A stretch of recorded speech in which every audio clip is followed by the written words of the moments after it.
नमस्कार दोस्तों, स्वागत है आपका साइट फॉर वर्ल्ड के ऑफिशियल लर्निंग प्लेटफॉर्म पर, जहां स्टूडेंट्स और जॉब सीकर्स के लिए करियर, टेक्नोलॉजी और प्लेसमेंट से जुड़ी इंडस्ट्री ओरिएंटेड और प्रैक्टिकल नॉलेज दी जाती है।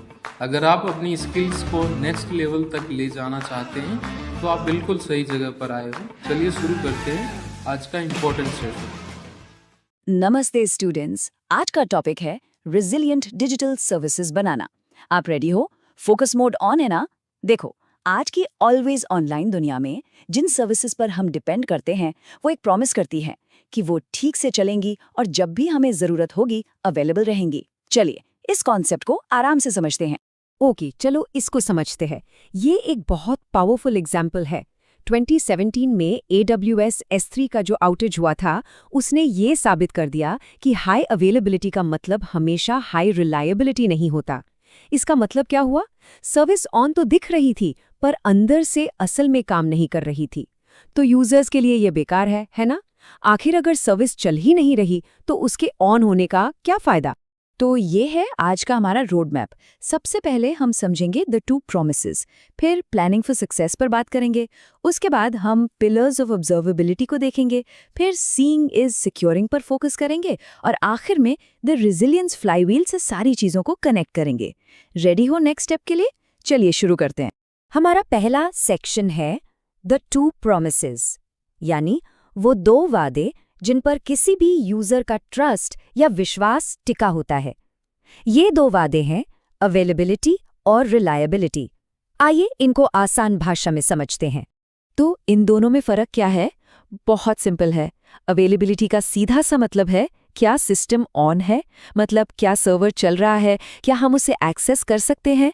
और रिलायबिलिटी का मतलब है क्या सिस्टम ठीक से काम कर रहा है, मतलब क्या वो वही कर रहा है जो उसे करना चाहिए बिना किसी एरर के। समझ आया दोनों में डिफरेंस? यूजर ट्रस्ट के लिए दोनों ही एब्सोल्युटली क्रूशियल है। अब आपने नाइन्स के बारे में सुना होगा, जैसे हमारी सर्विस 99.9% अवेलेबल है। इसका रियल वर्ल्ड में मतलब क्या है?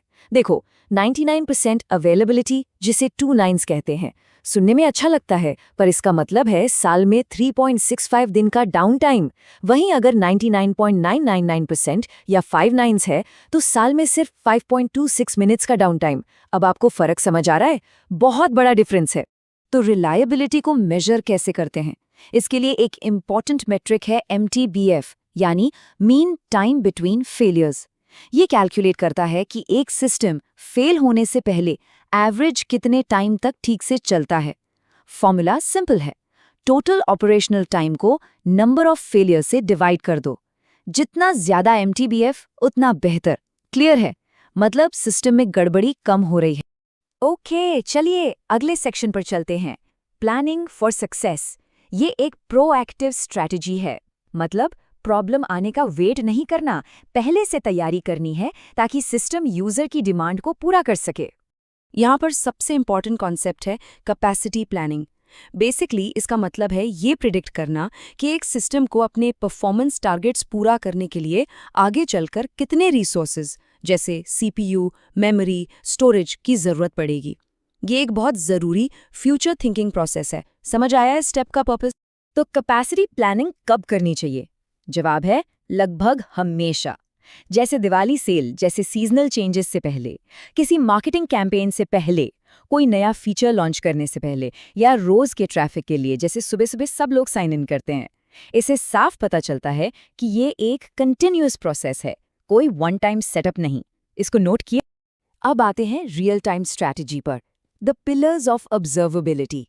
फ्यूचर की प्लानिंग तो ठीक है, पर इस वक्त राइट नाउ सिस्टम में क्या हो रहा है ये समझना जरूरी है, क्योंकि प्रॉब्लम्स को ठीक करने के लिए पहले उन्हें देख पाना जरूरी है।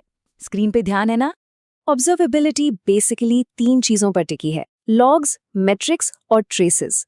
ये तीनों मिलकर सिस्टम की हेल्थ की एक कंप्लीट पिक्चर देते हैं। सोचो ये आपके सिस्टम के 3 जासूस हैं जो हर चीज पर नजर रखते हैं। ध्यान से सुनना, ये इंपॉर्टेंट है। ये है डिस्ट्रीब्यूटेड ट्रेसिंग। सोचो आपने एक ऑनलाइन ऑर्डर किया, आप उसे ट्रैक करते हो ना कि पैकेज कहाँ पहुंचा। बिल्कुल वैसे ही जब एक यूजर रिक्वेस्ट सिस्टम में आती है, उसे एक यूनिक आईडी मिल जाती है और ये ट्रेस उस रिक्वेस्ट को फॉलो करता है जैसे जैसे वो अलग-अलग सर्विसेज से गुजरती है। इससे अगर कहीं कोई प्रॉब्लम है या सिस्टम स्लो हो रहा है तो उसको पकड़ना बहुत आसान हो जाता है।